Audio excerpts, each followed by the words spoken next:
নমস্কার বন্ধুরা, আমি শঙ্কর।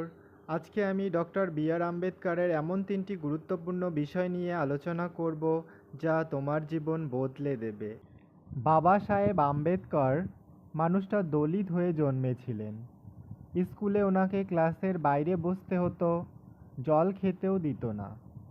তবুও উনি পড়াশোনা ছাড়েননি। অনেক কষ্টের মাধ্যমে তিনি পড়েছেন, কিন্তু হাল ছাড়েননি। আর পৃথিবীর সেরা ৩টি ডিগ্রি নিয়েছিলেন। তারপর ভারতের সংবিধান লিখলেন। ওনার ৩টি মন্ত্র বা মূল বিষয় কী ছিল? নাম্বার 1, এডুকেটেড বা শিক্ষিত হও। আম্বেদকর বলেছিলেন যে জ্ঞান হলো বাঘের দুধ, যে খাবে সে গর্জন করবে। তোমার সার্টিফিকেটে ধুলো পড়ুক, কিন্তু তোমার মাতার জ্ঞানে যাতে ধুলো না পড়ে বা ধুলো হতে দিও না তুমি। ওটা দিয়েই তুমি বিশ্ব জয় করতে পারো।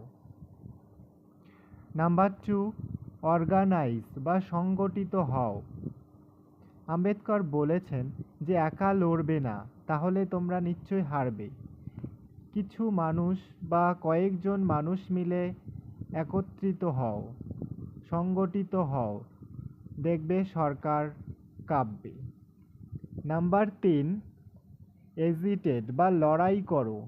অন্যায় দেখলে চুপ করে থেকো না, অন্যায়ের বিরুদ্ধে লড়ো, নিজের অধিকারের জন্য আওয়াজ তোলো। তুমি এসসি হও, এসটি হও, ওবিসি বা ইডাব্লিউএস হও, জেনারেল, যেই ক্যাটাগরির হও না কেন, পড়াশোনাটা বন্ধ করো না। আম্বেদকর শিখিয়েছেন জন্ম তোমার হাতে নেই, কিন্তু ভবিষ্যৎ তোমার হাতে। পড়ো, জোটো, লড়ো।